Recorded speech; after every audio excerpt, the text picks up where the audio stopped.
اور مکہ میں عکاظ میلے کے دوران شعراء کرام ایک جگہ جمع ہوتے تھے اور اپنا اپنا کلام پڑھتے تھے، اور اس میں جس کا سب سے شاندار کلام ہوتا تھا اس کو خانہ کعبہ کی دیوار پر چسپا کر دیا جاتا تھا کہ اگلے سال میلے میں اس سے بڑھیا کوئی شعر اور اس سے بڑھیا کلام پیش کرو۔ اس کے بعد جب طلوع اسلام ہوا تو اس پر روک لگ گئی، اور حضور صلی اللہ علیہ وسلم کے سب بہت سارے دشمن ہو گئے کہ یہ ایک ایشورواد وحدانیت کا کہہ رہا ہے، تو آپ کے خلاف بھی ہوتے، لیکن وقت کم ہے اس لیے میں زیادہ گہرائی میں نہیں جاؤں گا، ترنت اپنی بات کو ختم کر رہا ہوں۔ تب اس کے بعد انہوں نے ان پر جو لوگوں نے لکھا تھا، تب اللہ تعالیٰ نے ان پر سورۃ الشعراء نازل کیا۔ شاعری سے متعلق جو عالم ہوں گے، حافظ ہوں گے، وہ اچھی طرح جان بھی رہیں گے، اور جو بھی ایسے بھی جس کا ایمان ہے وہ کم و بیش گہرائی میں نہ صحیح لیکن یہ ضرور جانتے ہوں گے کہ سورۃ الشعراء کا یہاں پر جب نزول ہوا تب کچھ لوگ جو حضور صلی اللہ علیہ وسلم کے پاس آئے اور ایمان لائے، روتے ہوئے کہا کہ حضور میں بھی شاعر ہوں، میں نے بھی کلام کہا ہے اور کہتے ہیں میرا کیا انجام ہوگا؟ تو آپ نے فرمایا جو شاعری شریعت کے تابع ہو وہ جائز ہے، اور تمہارا کلام اس سے متشنع ہے، تمہارے اوپر ایسی بات نہیں ہے۔ تب یہ تو ہوا شاعری کا آغاز جو عرب سے چل کے ہندوستان آیا۔ اب ہندوستان میں 16 تاریخ کی بات بتا رہا ہوں آپ کو۔ ہندوستان میں کیا ہوا کہ یہ روایت کا جب طول اسلام کے بعد جب ہندوستان میں شاعری کا عروج ہوا تو 16 تاریخ کو ہندوستان میں خواجہ میر درد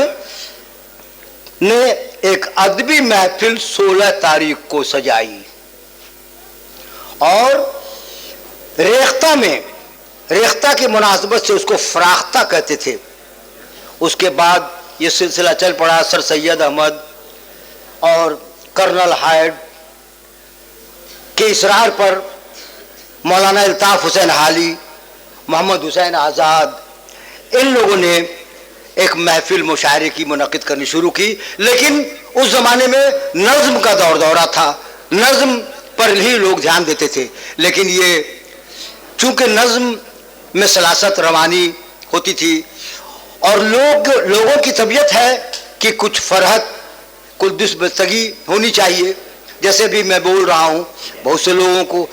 اس انتظار میں ہے کہ یہ کم کرے کہ مشاعرہ سنے، دل بہلے، تفریح ہو، تو اسی طرح سے ایک غزل صنف سخن کا جب عروج ہوا تو وہ غزل کی ایسی دور چلی کہ وہ آج بھی ہم سب کے پر۔ اب مشاعرے سے فائدہ کیا ہے، کیوں مشاعرہ رکھا گیا ہے یہاں؟ یہ فروغ اردو کا پروگرام ہے، تو مشاعرے کا چلن چاہے وہ کوی سمیلن کے روپ میں ہو یا مشاعرہ ہو، اردو کے فروغ کا ایک اہم ذریعہ ہے۔ اس سے جو ادبا، شعراء، عالم اور دانشور حضرات ہیں ان کی معلومات میں اضافہ تو ہوتا ہی ہے، مختلف زندگی کے، حیات کی زندگی کے مختلف گوشوں پر جانکاری ہوتی ہے، ساتھ ہی ساتھ کچھ ایسے شعراء جو تفریحی کلام لکھتے ہیں، مزاحیہ کلام لکھتے ہیں، تو اس سے ان کے لوگوں کو تفریح کا بھی موقع ملتا ہے، اور کسی نہ کسی بہانے سے وہ شاعری کے ذریعہ اردو کا یا کسی بھی بھاشا کا فروغ ہوتا ہے۔ اردو ہندی کے ہی آغوش میں پلی ہے، ہندوستان میں اردو ہندی کے ہی آغوش میں پلی ہے، اس لیے دونوں ایک دوسرے کی سہیلی ہے۔ اور سب سے بڑی بات تو یہ ہے کہ آپ نے آج دیکھا کہ صادق بابو نے بہت سارے اردو کے شعراء ادبا کو تو مدعو کیا ہی، ساتھ ہی ساتھ ہمارے غیر اردو داں لیکن جن کی اردو پر سوالحانہ عشق ہے، پکڑ ہے، تاریخی جانکاری ہے، تو اس بات کو انہوں نے یہ بھی ثابت کر دیا کہ شروعاتی دور سے لے کر آج تک اردو میں نان مسلم اور غیر اردو داں لوگوں کا بھی بہت بڑی اہمیت رہا ہے، چاہے وہ منشی پرزیم چند ہو، راجہ کشن پرساد ہو، جنہوں نے باضابطہ طور پر اپنے گھر پہ مشاعرے کا انتظام رکھا تھا، اس لیے موقع نہیں ہے. پیشے سے وکیل ہوں, پڑھنے پڑھانے کا سلسلہ بھی کالج میں رہا ہے, بولتا ہی رہوں گا. پھر کہیں ایسا نہ ہو کہ تالی بجانے کے بجائے مجھے اسٹیج چھوڑنے کے لیے آپ تالی نہ بجانے لگے. اس لیے میں اپنی باتوں کو یہیں پر اب ختم کرتا ہوں. آخر الدعوانا الحمدللہ.